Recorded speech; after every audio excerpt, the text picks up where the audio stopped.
بسم اللہ الرحمن الرحیم۔ عزیز طلبہ و طالبات، آپ پارٹ نمبر 1 میں نماز کی احادیث مبارکہ کے حوالے سے سن رہے تھے، تو اللہ کے نبی صلی اللہ علیہ وسلم کا ارشاد گرامی نماز کی اہمیت کے حوالے سے کہ الصلاۃ و عماد الدین، نماز دین کا ستون ہے۔ من اقامہا فقد اقام الدین ومن ہدمہا فقد حمد الدین، جس نے اس کو قائم رکھا گیا اس نے دین کو قائم رکھا، اور جس نے اس ارکان کو مٹا دیا، منہدم کر دیا، گویا اس نے دین کو گرا دیا۔ اور دوسری حدیث مبارکہ کے اندر اللہ کے نبی صلی اللہ علیہ وسلم ارشاد فرما رہے ہیں، من ترک الصلاۃ متعمدا فقد کفر، جس نے جان بوجھ کر نماز چھوڑی گویا اس نے کفر کیا۔ اب عزیز طلبہ و طالبات، آپ دیکھیں کہ نماز کی کتنی بڑی اہمیت اللہ تبارک و تعالیٰ بیان فرما رہے ہیں۔ اگر ہم ارکان اسلام کو دیکھیں اور ہمیں اس بات کا بخوبی اندازہ ہے کہ ایک عمارت کے اندر اس کے پلرز،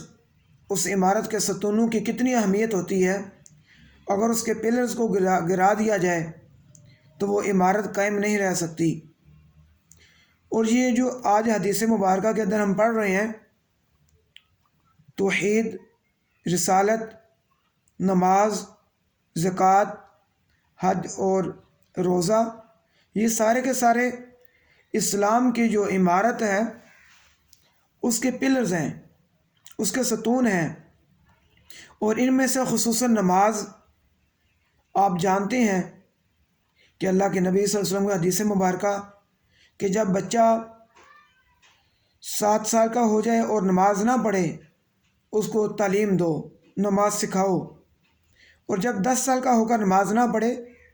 تو حدیث مبارکہ میں آتا ہے کہ اس کو مارو۔ اتنی بڑی اہمیت، کسی اور رکن کے بارے میں یہ نہیں کہا گیا کہ اس کو مارو۔ اب ہمیں خود اس چیز کا اندازہ کرنا چاہیے، جس طرح میں نے پچھلے لیکچر میں کہا کہ ہمیں نیکیوں کی ضرورت نہیں، کہ ہم قرآن مجید کی تلاوت نہیں کرتے۔ اور اگر ہم دیکھیں کہ نماز کا کتنا بڑا اہم مقام، مرتبہ، فضیلت، لیکن اس بڑے اہم رکن کو ہم چھوڑ رہے ہیں۔ ہم میں سے کتنے لوگ ہیں جو پابندی کے ساتھ نماز پڑھتے ہیں؟ بیٹا جو زندگی گزر گئی وہ گزر گئی، اس پر اللہ تبارک و تعالیٰ سے معافی مانگیں، اور آج سے ہی نماز کو اپنی روٹین میں پابندی کے ساتھ پڑھنا شروع کر دیں، اس لیے کہ ہمیں اپنی زندگی کا کوئی پتہ نہیں، ہماری زندگی کب ختم ہو جانی ہے۔ تو اگر ہمارے نامہ اعمال میں ہم زیادہ سے زیادہ نیک اعمال درج کروا سکیں تو پھر ہی ہمارے لیے دنیا میں بھی کامیابی ہے اور آخرت میں بھی کامیابی ہوگی انشاءاللہ۔ اور دوسرے نمبر پر زکوٰۃ، اور آپ کو معلوم ہے کہ جس طرح نماز ہر مسلمان، مرد، عورت، عاقل اور بالغ پر فرض ہے، اس طرح زکوٰۃ ہر مسلمان پر فرض نہیں ہے، بلکہ اس کا ایک نصاب ہے۔ اور آپ پچھلی کلاسوں میں پڑھ چکے ہیں کہ زکوٰۃ کا کیا نصاب ہے، 7.5 تولے سونا یا 52 تولے چاندی یا ان کے برابر کسی کے پاس مالیت ہے، روپیہ پیسہ ہے، اور اس پر سال گزر جاتا ہے تو اس آدمی پر زکوٰۃ فرض ہے۔ اور یہ اللہ تبارک و تعالیٰ کی طرف سے حکم ہے، جہاں نماز کا حکم ہے قرآن مجید فرقان حمید میں بے شمار جگہ پر، وہیں پہ زکوٰۃ کا بھی حکم ہے۔ اور اگر ہم دیکھتے ہیں تو یہ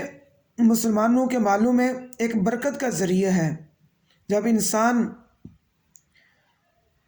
2.5% کے حساب سے سال کے بعد اپنے مال میں سے حساب لگا کر جس مال پر 1 سال گزر چکا ہوتا ہے اپنے غریب نداروں، بیچاروں، یتیموں کو، بے سہارا لوگوں کو زکوٰۃ دیتا ہے تو اللہ تبارک و تعالیٰ اس کے مال کو پاک کرتے ہیں، کہ اس لیے زکوٰۃ کا لغوی میننگ ہی پاکی و صفائی ہے۔ تو اللہ تبارک و تعالیٰ اس میں مال میں برکتیں ڈالتے ہیں اور اس کو ہر قسم کی آزمائشوں سے، بیماریوں سے اور حادثات سے اللہ تبارک و تعالیٰ اس کی حفاظت فرماتے ہیں۔ اور ہم دیکھتے ہیں تاریخ اسلام کو کہ تاریخ اسلام میں جب مسلمان زکوٰۃ کے اہم فریضے کو پر عمل کرتے تھے تو زکوٰۃ دینے والے لوگ زکوٰۃ لے کر گھومتے پھرتے تھے اور زکوٰۃ لینے والے لوگ نہیں ملتے تھے۔ اور اللہ کے نبی صلی اللہ علیہ وسلم کے بعد حضرت ابوبکر صدیق رضی اللہ تعالی عنہ کا زمانہ آیا تو اللہ کے رسول صلی اللہ علیہ وسلم کے اس یار غار نے حضرت ابوبکر صدیق رضی اللہ تعالی عنہ نے فرمایا کہ جو بندہ زکوٰۃ دینے سے انکار کرے گا، منکر ہوگا، تو ہم اس کے خلاف اعلان جنگ کریں گے۔ یہ اتنا بڑا اہم فریضہ، اور اگر ہم اللہ کا حکم سمجھ کر خوشی کے ساتھ اپنے مال میں سے زکوٰۃ نکالتے ہیں تو ہمارے گھروں میں اپنے اللہ تبارک و تعالیٰ کی رحمتیں بھی ہوں گی اور اللہ تبارک و تعالیٰ کی طرف سے آنے والے آزمائشوں سے بھی ہم محفوظ رہیں گے۔ اور اگر ہم اس فریضے کو یہ سمجھ کر کہ ہمارے مال میں سے کہیں کمی نہ ہو جائے تو پھر اللہ تبارک و تعالیٰ اسی مال کو جہنم میں اللہ تبارک و تعالیٰ آگ کے اوپر تام کر، آگ کے اوپر گرم کر کر لوگوں کے چہروں کو داغا جائے گا، اور اللہ تبارک و تعالیٰ فرمائیں گے یہ ہے وہ تمہارا وہ مال جس کو تم نے سنبھال کر رکھا، آج تم اپنے مال کا مزہ چکھو۔ چوتھے نمبر پر وہ حج البیت، بیت اللہ کا حج ہے، وہ بھی ہر بندے کے اوپر فرض نہیں حج کرنا، وہ بھی صاحب استطاعت آدمی کہ جس کے پاس اتنا مال و دولت ہے کہ وہ اپنے گھر والوں کو اگر ساتھ لے کر جا سکتا ہے تو ساتھ لے کر جائے، اگر سب کو ساتھ لے کر نہیں جا سکتا تو پھر اپنا فریضہ لازمی ادا کرے، لیکن گھر والوں کے پاس پیچھے اتنا نان و نفقہ یعنی خرچ چھوڑ کر جائے کہ اس کے واپس آنے تک اس کے گھر والے محتاج نہ ہوں، ان کو کسی کے سے مانگنا نہ پڑے۔ اور پھر اللہ تبارک و تعالیٰ کے نبی صلی اللہ علیہ وسلم نے ارشاد فرمایا کہ جو بندہ حج کر کے واپس پلٹتا ہے جس حج کے اندر اس نے اللہ تبارک و تعالیٰ کی کوئی نافرمانی والا کام نہ کیا ہو، فسق و فجور سے اپنے آپ کو بچایا ہو، تو وہ اس طرح حج کر کے واپس گناہوں سے پاک صاف ہو کر لوٹتا ہے جس طرح ایک بچہ ماں کے پیٹ سے بالکل گناہوں سے پاک صاف ہو کر پیدا ہوتا ہے، اس طرح ایک حاجی بیت اللہ کا حج کر کے گناہوں سے پاک صاف ہو کر لوٹتا ہے۔ شرط یہ ہے کہ حج کے دوران اس نے اپنے آپ کو ہر قسم کی اللہ تبارک و تعالیٰ کی نافرمانی سے بچایا ہو، اللہ کے پیارے حبیب صلی اللہ علیہ وسلم کے احکامات کی نافرمانی سے اپنے آپ کو بچایا ہو۔ اور آخری نمبر پر روزہ۔ جی بیٹا، جس طرح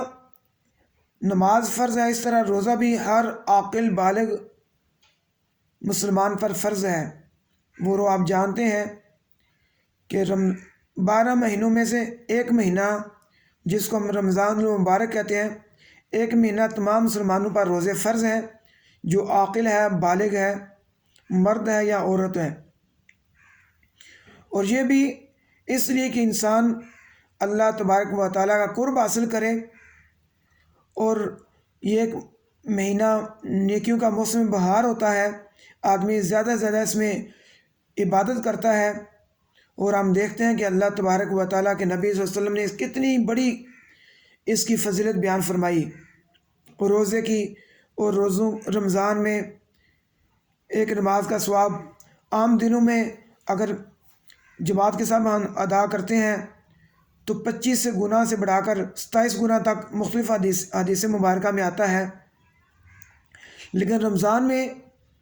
اس کا اجر 70 سے بڑھا کر 700 مرتبہ اس کا اجر کر دیا جاتا ہے۔ تو اس لیے رمضان میں قسمت والوں کو نصیب ہوتا ہے۔ ہمیں نہیں معلوم کہ ہمیں یہ آنے والا رمضان جس کسی زندگی میں آنا ہے، اللہ تبارک و تعالی ہمیں پوری زندگی اپنی اطاعت و فرمانبرداری میں گزارنے کی توفیق عطا فرمائے، اور خصوصاً رمضان کی جو اتنی قیمتی گھڑیاں ہوتی ہیں ان میں اللہ تبارک و تعالی ہمیں اپنی زیادہ سے زیادہ عبادت کرنے کی توفیق عطا فرمائے۔ اگر کوئی بندہ جان بوجھ کر روزہ چھوڑتا ہے، صحت مند ہے لیکن روزہ نہیں رکھ رہا، تو حدیث مبارکہ کے اندر آتا ہے اگر وہ 30 سال روزے رکھے تو ان کا کفارہ ادا نہیں کر سکتا، اور اگر ایک بندہ پوری زندگی روزے رکھے تو